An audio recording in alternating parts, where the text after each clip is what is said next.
Have you ever felt that even when surrounded by people you were still being judged? In silence? As if the eyes that applaud you were, in fact, mirrors of camouflaged envy? They say they're rooting for you, but deep down, something in their eyes reveals the truth their mouths try to hide. Empty applause, programmed smiles, presences that weigh more heavily than they welcome. They clap on the outside, but on the inside they're rooting for you to fall. Rumi wrote, "There are eyes that look at you, and eyes that judge you in silence, but only the heart sees with truth." And maybe your heart is tired of pretending not to feel, tired of walking among people who pretend to care, but measure you with the ruler of jealousy. You shine, and they look away. You win, and they disappear. You speak, and silence speaks louder than any answer. It's painful, and it's lonely living surrounded by people who say, "I admire you," but cheer when you fail. It's cruel to realize that the same look that applauds you also stabs you in the dark. But why does this happen? Why is there so much resistance to the brilliance of others? Why is it so hard for some people to truly applaud with a clean heart? Because their brightness reveals the darkness they try to hide. Because their light is an uncomfortable reminder of the choices they didn't make. And in this social theater, many put on masks of support, of affection, of friendship. But the heart feels. It always has. You're not crazy. You are not too sensitive. You are just connected with the soul, and the soul perceives what the mind tries to deny. The truth is that not everyone who walks beside you is rooting for your journey. Some want to see how far you'll go, and then pull the rug out from under you. Others just want to feed off your energy and disappear when you need them most. Rumi said, "The light you seek is the same that bothers those who live in the shadows." And maybe that's why your path is so lonely, because when you start to shine, the room empties. But what now? How can you remain confident when judgment is in every look? How can you trust when even praise sounds like a trap?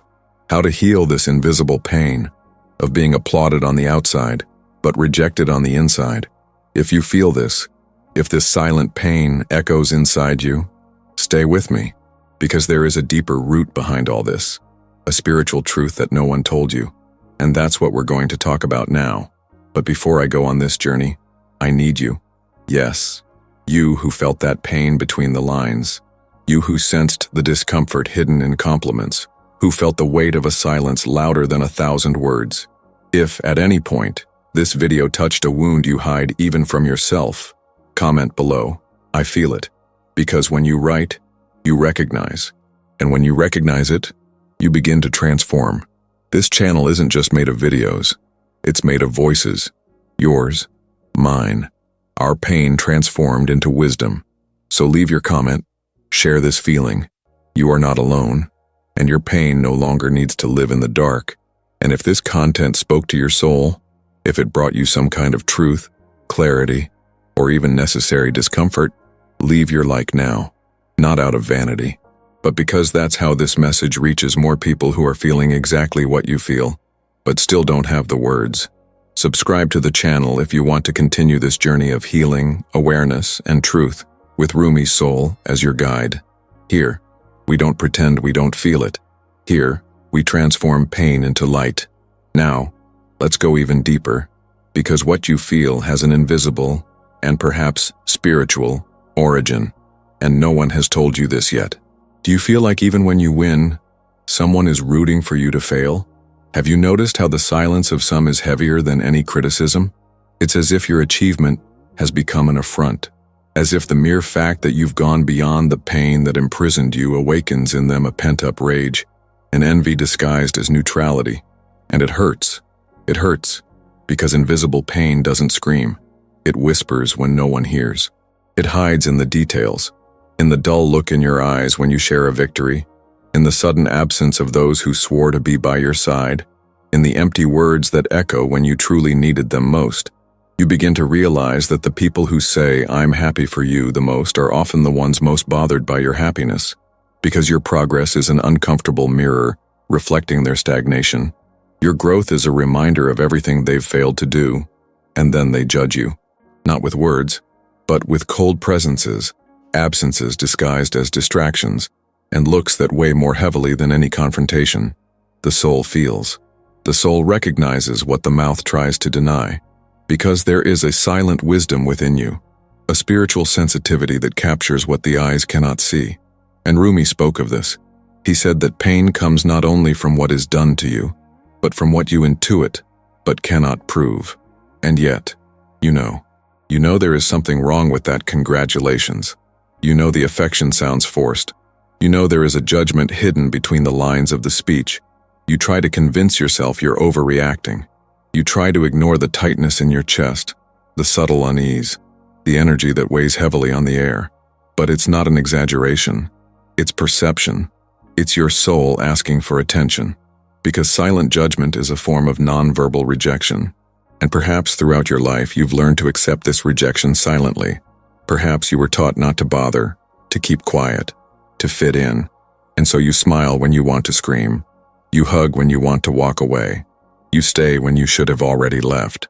The invisible problem is that other people's judgment seeps in like a slow poison. It doesn't knock you down all at once, but it makes you doubt yourself. It makes you question whether you truly deserve what you've achieved. It makes you shrink, ask for less, and want to fit into spaces too small for your soul. And all this because someone, silently, is diminishing you with their gaze. But why does this happen so often? Why is it so difficult to see others shine?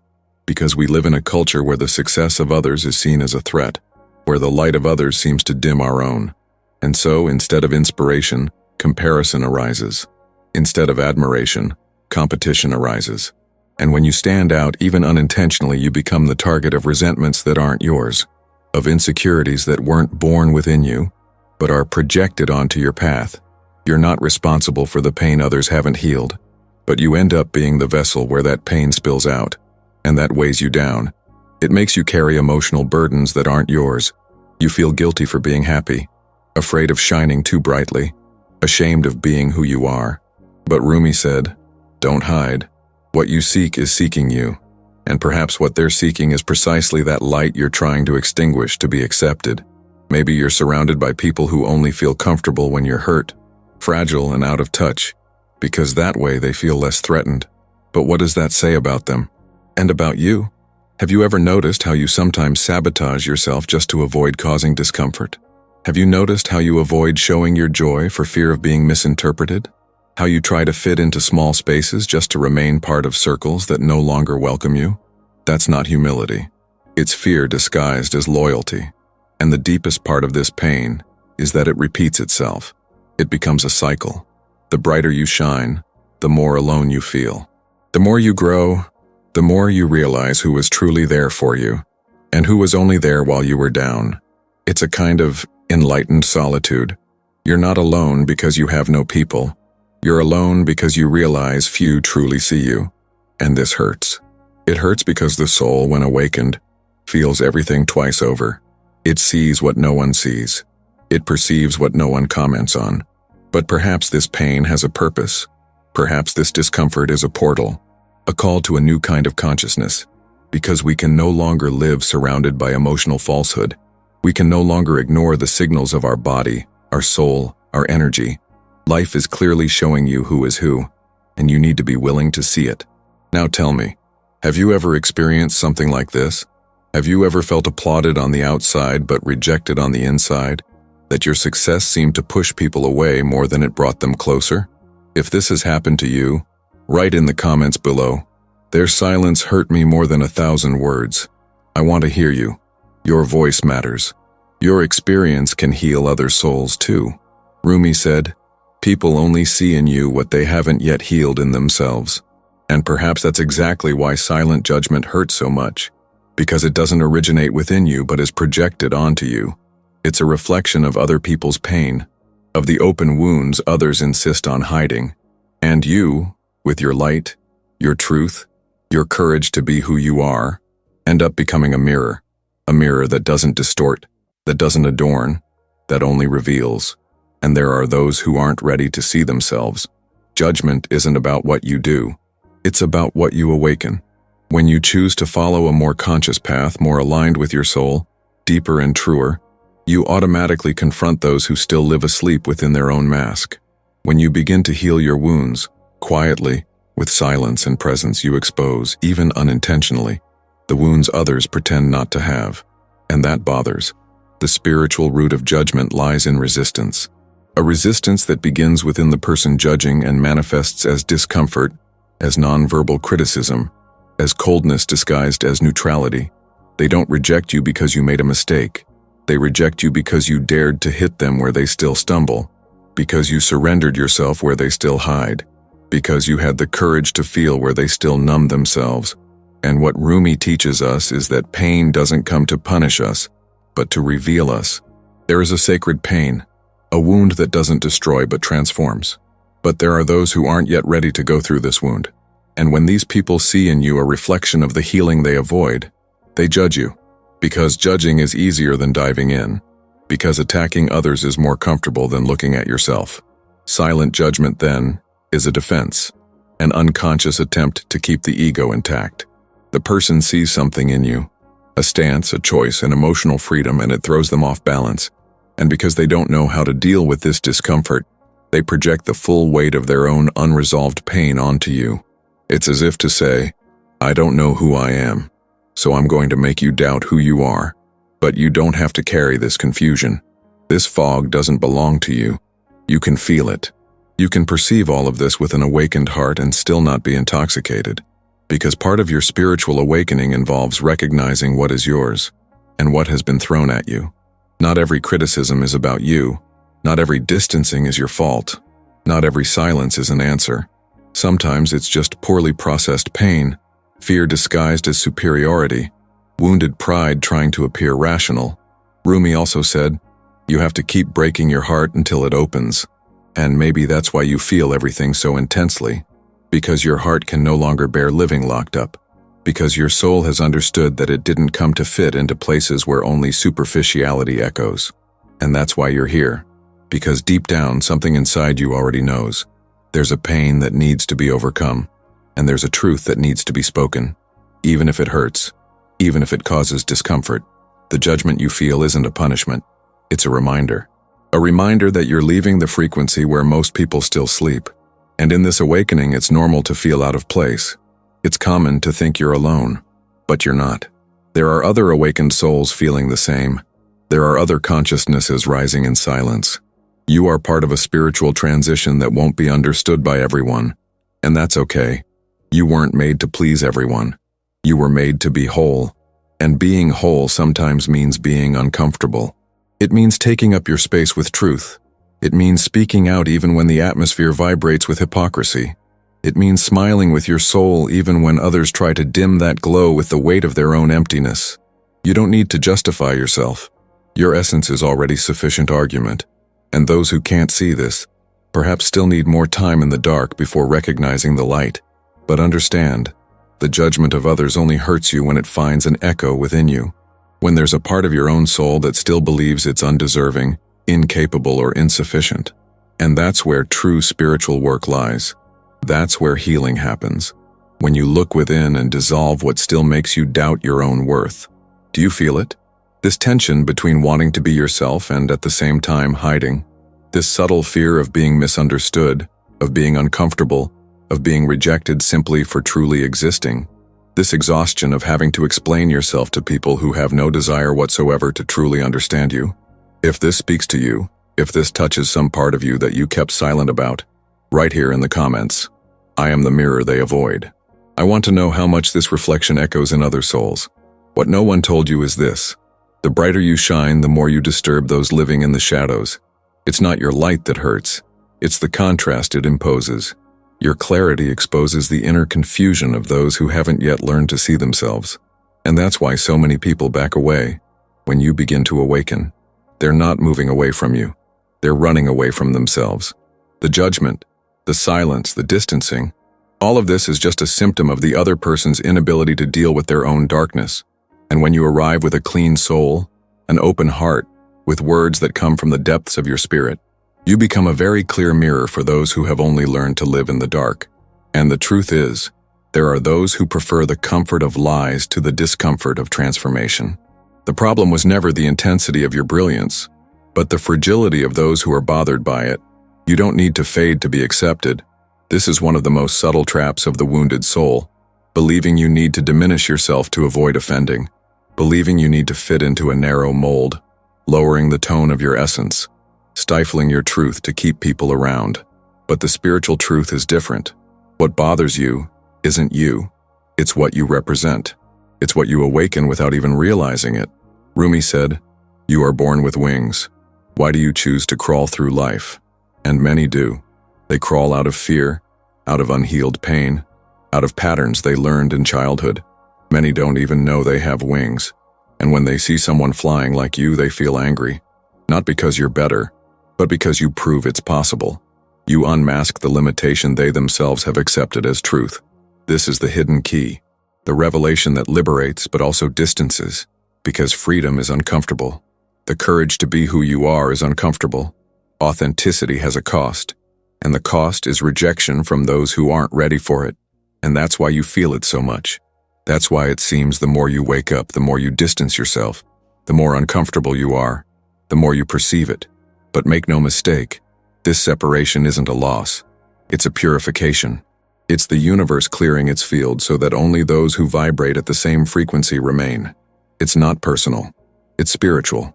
It's energy organizing itself to place you where your soul can truly flourish, without needing to pretend, without needing to hide, without needing to negotiate with your own truth. Have you ever noticed how, in your most authentic moments, the masks around you begin to slip? How relationships that seemed solid suddenly appear fragile? This isn't bad luck. This is light revealing shadow. It's truth dissolving illusion. And it's also the beginning of a new cycle. A cycle where you'll no longer need to beg for approval, hide your achievements, or apologize for being who you are. The fear your light provokes in others is not your responsibility. It is not your duty to extinguish what was born to illuminate. And the deepest spirituality, the one that comes from the soul, teaches this. Those who heal, disturb. Because healing is not just relief. Healing is rupture. It is a break with old patterns, with relationships that drain, with environments that sicken. And that is why true healing begins with a kind of solitude, a sacred solitude, where only the soul itself suffices. You're not losing anyone. You're finding yourself. You're freeing yourself from the invisible weight of holding other people's expectations. And in this process, your presence becomes healing, even if it hurts those still trapped in their own suffering. And then something magical begins to happen. You stop trying to be understood. You begin to feel at peace even when there's no applause. You learn that the world's approval isn't worth the price of betraying your own essence. This is the key. Stop searching outside for what has always been inside.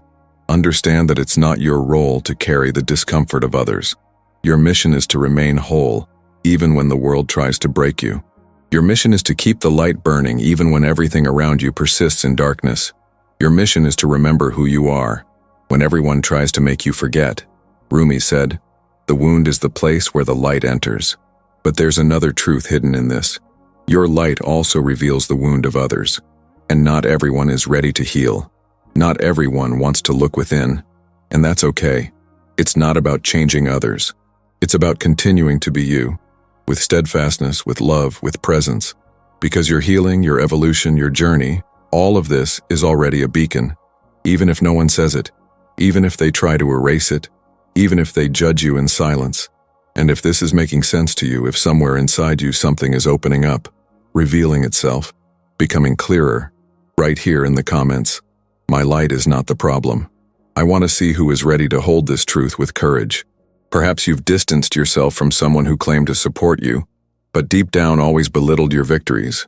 And only now, looking with your soul, do you realize that their applause was just a disguise, a poorly fitted mask to hide the envy the other person couldn't even admit to themselves. On the surface, there were gestures of affection, rehearsed words, a constant presence that seemed welcoming. But deep down, everything vibrated with a subtle tone of competition, discomfort, jealousy. You sensed it, but still couldn't name it. You still didn't understand why you felt a knot in your chest every time you recounted an achievement and received in return a forced silence, a cold smile, a sharp comment disguised as a joke. And you tried to justify it. Maybe it's just me. I think I'm being too sensitive. No, it's just the way he is. And you stayed there, You kept trying to mold yourself, to diminish yourself, to fit in, until one day, perhaps because of a small situation, something inside you finally snapped. It might have been a slurred remark, a significant absence, or simply the moment you realized you felt lighter when that person wasn't around. That's when the penny dropped. The support was never genuine. It was just an act, a way to stay close to you so you wouldn't feel left behind. And when this realization arrives, it hurts, because this person may have been important in your story, a longtime friend, a soulmate, someone you trusted blindly. But the pain of discovery is also the beginning of liberation, because you stop romanticizing the ties that bind you. You stop blaming yourself or distancing yourself from those who no longer vibrate like you, and you begin to understand that it's not selfish to cut off what weakens you. It's spiritual maturity. It's self-love. It's being consistent with your truth. Rumi said, "Don't look for perfect friends. Look for those who see your soul." And as you begin to heal, you begin to see more clearly who truly sees your soul, and who only sees your reflection through their own ego. That friend who was always there when you were down, but disappeared when you got better. That family member who said they were proud of you, but never praised you in front of others. That partner who claimed to love you, but felt threatened by every step you took toward your truth. These small signs are the subtle language of the soul trying to show you what the mind still insists on ignoring. And the most profound thing about all this is that often you've also become accustomed to this type of relationship, perhaps because you grew up in environments where love and envy went hand in hand, where care came with control, where affection was offered on the condition that you wouldn't outgrow the other person. That's why identifying these dynamics now, as an adult, is so difficult and so necessary. You begin to understand that true affection doesn't diminish, sabotage, or fake. It supports without envy. It celebrates without holding back. It's present without arguing. And all of this becomes clearer when you allow yourself to observe with the eyes of your soul. When you stop rationalizing what your spirit already understood long ago. The truth is, you're not alone. Many people go through this. Many conscious hearts face this same dilemma. How can I love someone who diminishes me? How can I continue in relationships where I have to hide my brilliance so as not to offend?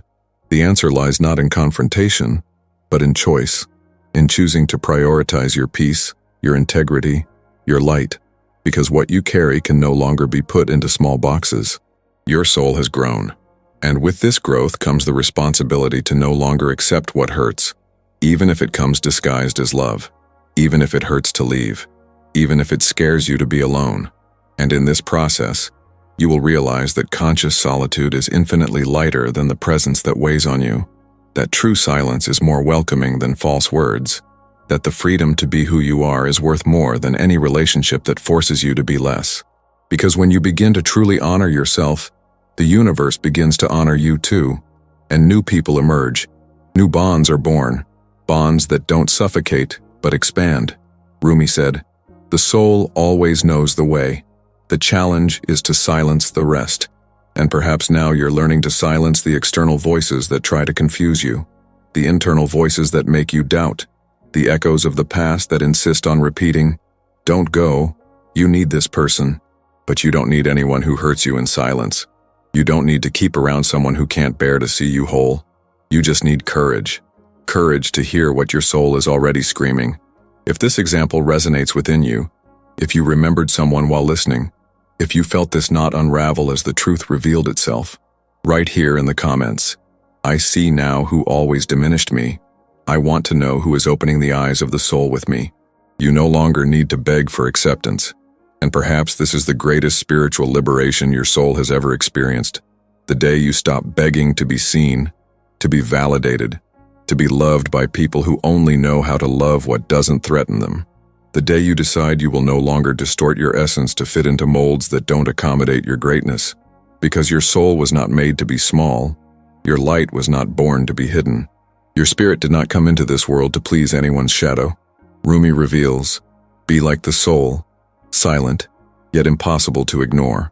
And this phrase resonates deeply when we understand that true presence doesn't need noise, that authenticity doesn't need an audience, that those who are true disturb, but also transform. And this is the new place you begin to occupy, a space where your peace is worth more than company, where your truth weighs more than acceptance, where your spiritual freedom is no longer for sale, not in exchange for fake smiles or poisoned compliments. You spent too much time trying to convince others that your intentions were good, trying to explain your heart to those who never wanted to understand, trying to prove that your brilliance wasn't arrogance, that your depth wasn't drama, that your sensitivity wasn't weakness. But now, something in you has changed. Now you realize you don't owe anyone an explanation for your healing, that you don't need to justify yourself for being intense, that you no longer have to apologize for having a soul. This shift in consciousness is silent but powerful. It's not shouted to the world. It happens within, in an intimate conversation between you and your truth. It's the moment you look into the mirror of your soul and say, enough. No more bending to fit in. No more keeping quiet to maintain the peace that was never yours. No more accepting emotional crumbs in exchange for bonds that only weaken you. No more living trying to fit in with what's expected of you. Now you set the tone. You decide who enters and leaves your field. You define what nourishes your soul and what intoxicates it. Because you've finally understood that your spiritual life depends on this, on protecting your energy, honoring your time, respecting your cycles. You're no longer in a place of need. You're in a place of awareness, and that changes everything. You no longer expect recognition from those who cannot recognize themselves. You no longer seek answers outside, because you know your soul already has them all. And each time you choose to be you, even when it causes discomfort, you affirm to the universe, I choose me. Each time you stand firm, even when misunderstood, you silently shout, I know who I am. And this certainty, this silent firmness, this self-love that doesn't need approval, that's what makes you impossible to ignore. Those who are whole don't beg for pieces. Those who have roots aren't shaken by the winds. Those who walk with their soul don't get lost in the noise of the world. And you are on this path, a path of no return. Because once you experience the truth, it's impossible to settle for illusion. Once you feel the peace of being who you are, no false praise will seduce you. Once you honor your own story, no judgment will define you. And do you know what happens when you reach this point? Relationships change. Bonds transform. Some break, and you're grateful. Others strengthen, and you acknowledge it. But most importantly, you stop abandoning yourself. You stop sabotaging yourself. You stop diminishing yourself. And you start living from a place where your presence is your greatest asset, where your clean energy is your main protection, where your free soul is your greatest strength. Rumi said, you were created with wings, so don't be content to crawl. And now in this new state of consciousness you begin to fly, not to escape, not to impress, but because crawling no longer makes sense to those who have recognized their own immensity. You are not what was done to you. You are what you choose to do with what was done. You are not the pain you felt. You are the strength that arose after it. You are not the judgment you received. You are the freedom you cultivated in silence. And even if there are still difficult days, even if the spiritual path isn't linear, even if there are still setbacks, you already know where to return. Inward, to your soul, to your center. Because the truth is, nothing protects you more than your awakened consciousness. And when you live aligned with this inner truth, what's outside no longer holds as much power. And if this shift is happening within you now, if you are feeling this silent calling to occupy this new place, comment here. I no longer need to beg to be seen. I want to know who has already understood that the silence of the soul speaks louder than any approval. If you've made it this far, it's because something within you has already begun to transform. And this is sacred. True victory lies in moving forward, even when the world silences its applause. Even when the gaze of others tries to erase what you carry inside. Even when loneliness seems greater than certainty. You've made it this far because your soul desires more truth, more healing silence, more connection with what is real. Now is the time to take it a step further. Subscribe to the channel to continue this profound journey, where each video is a mirror, a key, a bridge between pain and awareness. Here, each word is chosen to touch your soul, and each silence is an invitation to find yourself. And if you've made it this far, leave a like, not for me, but for you, for everything you've faced in silence, for everything you've overcome in silence. This gesture is an acknowledgement of your own journey. And now, don't stop here. The next video is appearing on the screen. Click on it and continue diving even deeper into this journey of healing, soul, and truth. Because your transformation is just beginning.